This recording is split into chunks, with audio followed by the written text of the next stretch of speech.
With this blues guitar lesson for beginners video, we'll take the first step in learning blues rhythm guitar by learning how to play a 12-bar blues bass line. Along with guitar tabs and practice rhythm tracks, we'll cover it all with a step-by-step approach. For most beginners, learning to play rhythm guitar can initially be a challenge because not only do you have to worry about how to strum chords, you also have to focus on chord changes or transitions, and also focusing on keeping steady time or tempo while you play. And rather than focusing on all three for your first rhythm lesson, what we'll instead do is focus on playing a single note bass line where you follow a second guitarist. And by doing so, you'll get a sense of timing and tempo, and that'll be a great setup or foundation for your next level or lesson up, where you start strumming rhythm progressions on your own. Now, before we get started, if you are a beginner, you definitely want to use a guitar pick to strum with.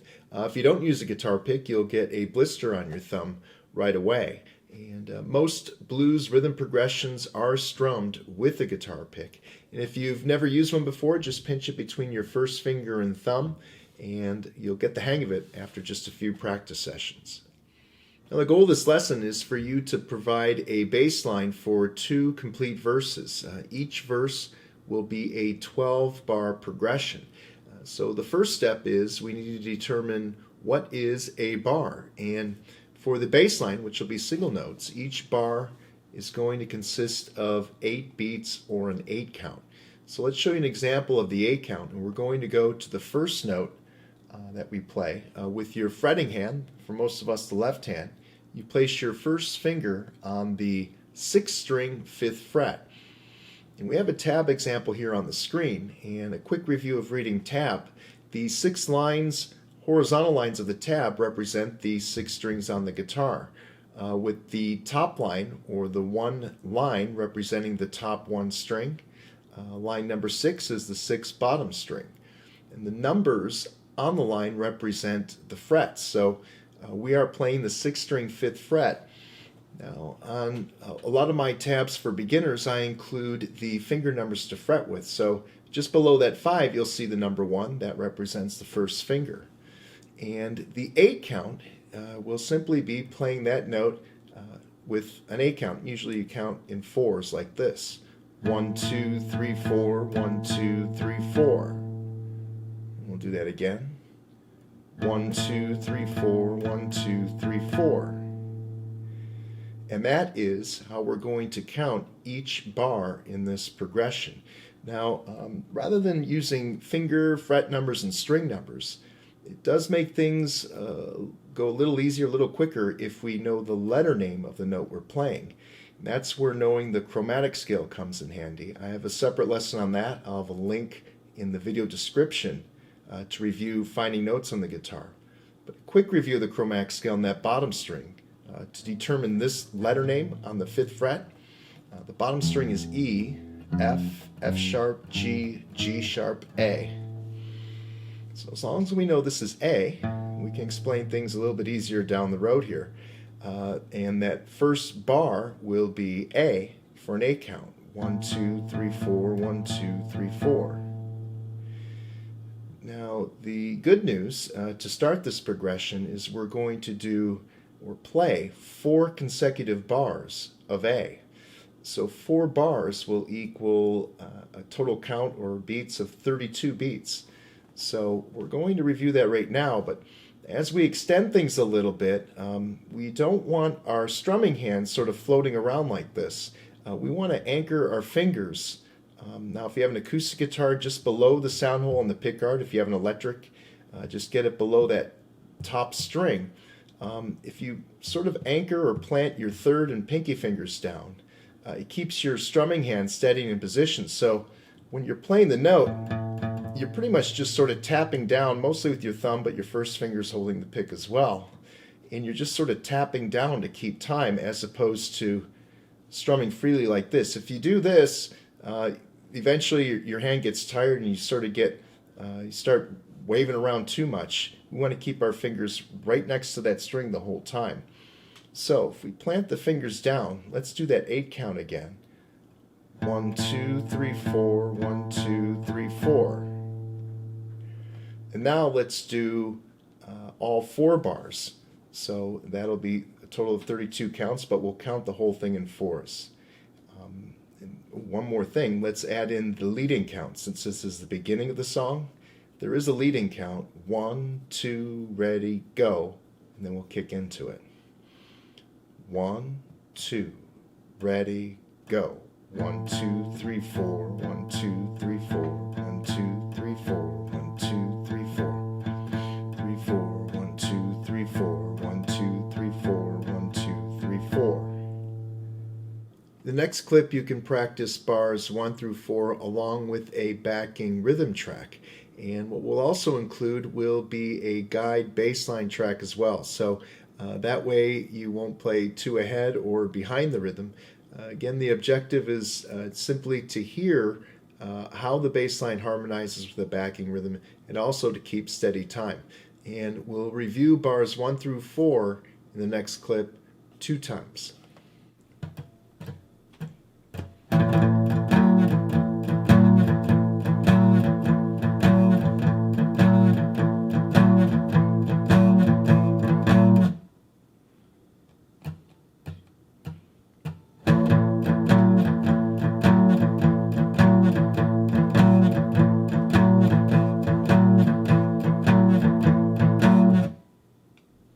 For bar 5, we have the first chord change or transition in the song, and since we're doing the single note bass line, that'll be a single note change. We're going to go from that bottom string 5th fret and just simply take that first finger, shift it over 1 string to the 5th string 5th fret, and that letter note would be D. If we use the chromatic scale on the 5th string, open, A sharp, B, C, C sharp, D. And we're going to play D through bars 5 and 6. So with 8 beats per bar, that's going to be a 16 count or 16 total beats, but we don't count to 16, we just apply a 4 count to D. 1, 2, 3, 4, 1, 2, 3, 4, 1, 2, 3, 4, 1, 2, 3, 4. That'll be bars 5 and 6. And for bars 7 and 8, the first finger shifts back down to A.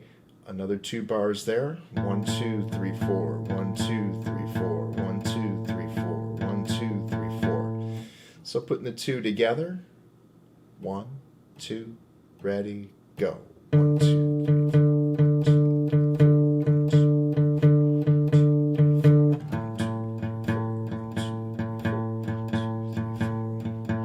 4. What we'll do in the next clip is we'll put this together with bars 1 through 4. So in the next clip we'll do bars 1 through 8, and that'll be, again, a review of that. 4 bars of A, 2 bars of D, and then back to A for 2 bars. And we'll rehearse those first 8 bars. We'll run through it 2 times.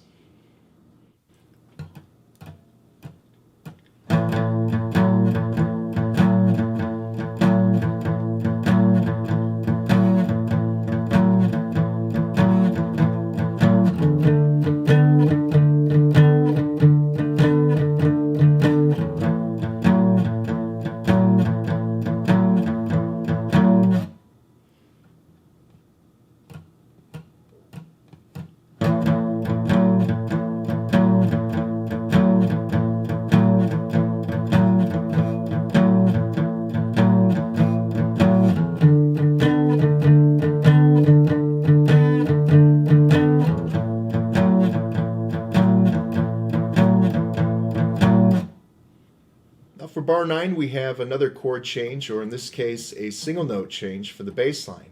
And the best way to fall into bar 9 is we go back to bar 8. What we just played, that last note we played was an A note on the bottom string 5th fret. To go to bar 9, you just take your 3rd finger and go over 1 string and up 2 frets. Over or up 1 string, same thing. We go to the 5th string, 7th fret, and we want to emphasize using the correct finger numbers. If you go 1st to 3rd finger, the fretting end hardly moves at all. It stays steady and in position. So this will be the beginning of bar 9, and this letter note, well, previously we played D. That was 2 frets lower than that on the 5th string, 5th fret. D, D sharp, E. So bar 9, we're going to be on an E note. But for bar 9, it's just 1 bar of E. And then bar 10, we go to D for just 1 bar. And bar 11, we go back down to A for 1 bar. So it's going to be an 8 count of each, bars 9 through 11. Let's show you how that sounds right now. Again, starting on the E. 1, 2, ready, go. 1, 2, 3, 4, 1, 2, 3, 4, 1, 2, 3, 4, 1, 2, 3, 4, 1, 2, 3, 4, 1, 2, 3, 4. And we'll do that one more time. 1, 2, 3, 4, 1, 2, 3, 4, 1, 2, 3, 4, 1, 2, 3, 4, 1, 2, 3, 4, 1, 2, 3, 4. That's the end of bar 11. One more bar, that's bar 12. But bar 12, we throw in a variation called a turnaround bar. So there's going to be, we're going to leave that 4 count now. And to begin bar 12, we stay on the A note and just emphasize a 2 count. So after bar 11, which is a normal A count, 1, 2, 3, 4, 1, 2, 3, 4, and then bar 12 will be 1, 2, and then we shift the first finger over to the back to the 5th string, and what that is, that's the turnaround. That you've probably heard it before. It's a standard technique used in most blues songs. What a turnaround does is at the end of a verse, it sort of creates a little drama tension to lead into another verse being played.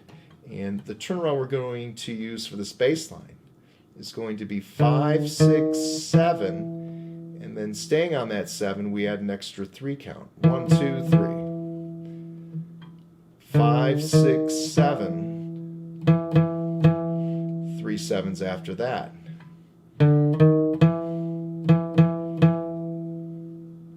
If we back it up a little bit more, all of bar 12, don't forget we have that initial 2 count on the A note.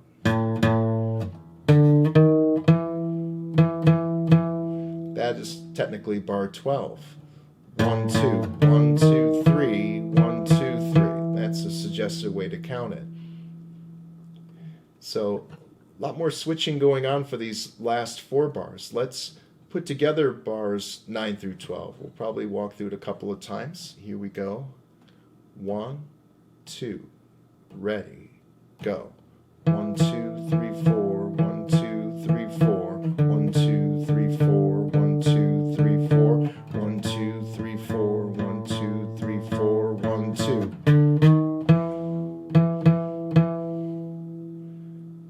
And we'll do that one more time. 1, 2, ready, go. 1, 2, 3, 4.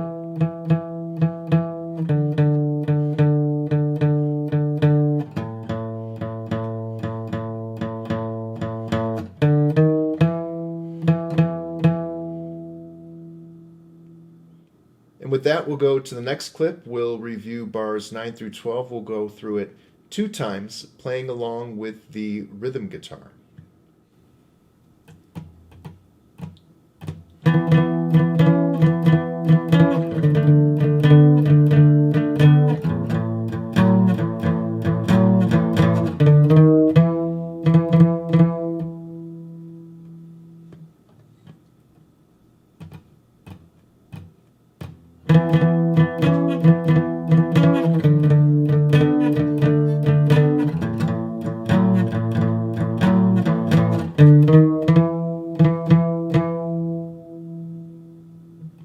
Next, we'll put it all together, bars 1 through 12, which will be verse 1 of the progression.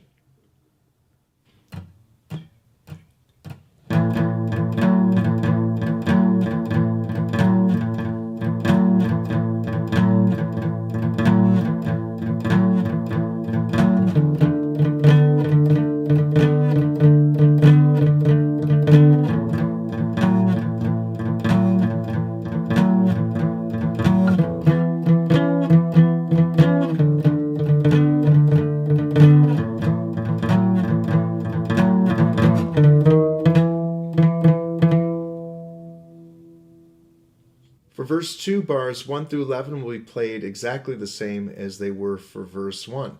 The only difference will be on bar 12, where instead of doing the turnaround,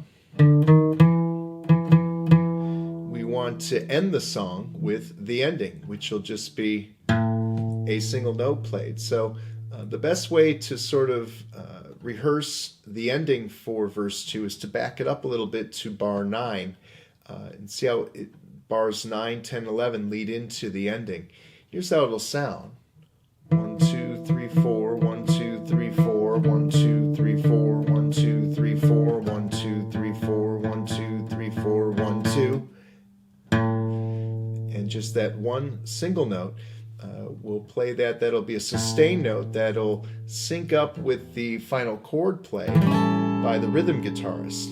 And when you play that last note at the same time that last chord is strummed, that produces a harmonized ending. And let's do that one more time, starting with bar 9. 1, 2, 3, 4, 1, 2, 3, 4, 1, 2, 3, 4, 1, 2, 3, 4, 1, 2, 3, 4, 1, 2, 3, 4, 1, 2. Slight pause, and then you'll play that last note to sync up with the last chord. So what we'll do in the next clip, before we put everything together, let's rehearse bars 9 through 12 of verse 2, the ending, and we'll run through it 2 times.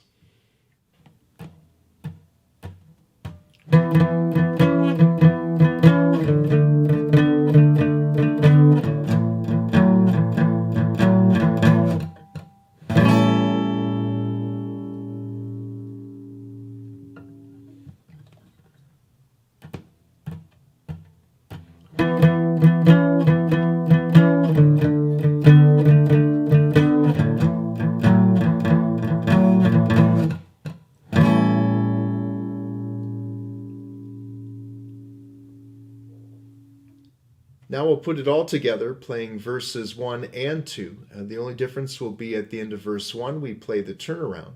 And at the end of verse 2 on bar 12, we play the ending. One note regarding the turnaround.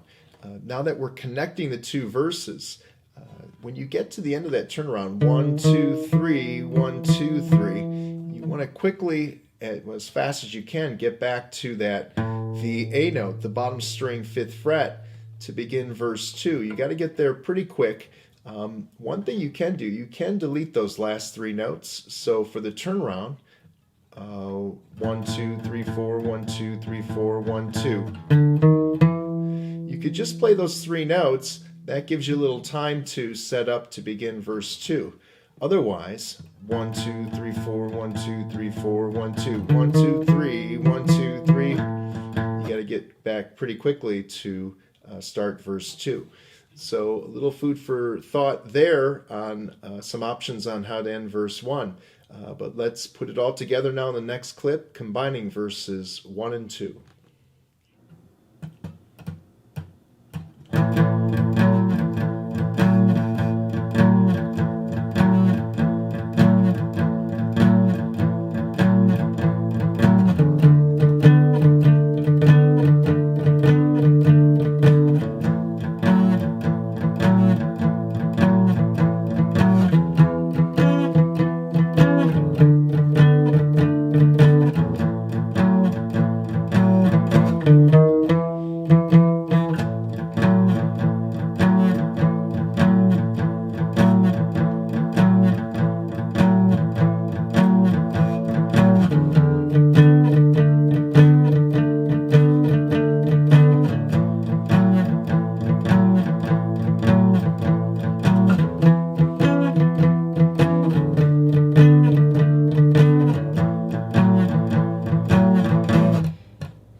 Once you have this 12-bar bass line down, the good news is that it is a movable progression. In other words, you can play the same bass line higher or lower along the fretboard in different keys.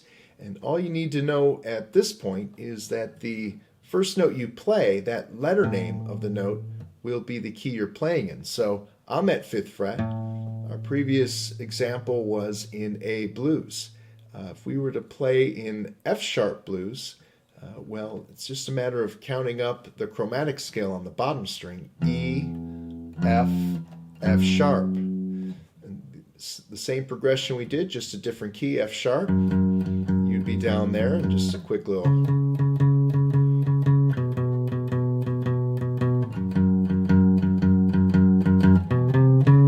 So everything would be the same, you're just playing a little lower in a different key. So what we're going to do with the next clip, we have another rhythm progression coming up, but this time there will be no guide bass line track. That way you can hear how you sound on your own with the backing rhythm. And this backing rhythm is going to be a little bit higher up. Instead of A, we're going to be playing in B flat blues. This will be a little review of enharmonic notes. B flat is the same letter note as A sharp. So A sharp, that 6th fret. One musician may say, hey, let's do something in A sharp. Another may say, let's do something in B flat. They're both asking for the same thing. And so with that, you'll play the same bass line progression, the same 12-bar progression, and we're going to do 2 verses in the next clip, 2 verses in the key of B flat blues.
Once you have this lesson down, you're ready to move up to the next level or lesson with blues rhythm basics. And with that lesson, you will no longer be playing bass lines. We'll be showing you how to play a complete 12-bar shuffle rhythm progression on your own.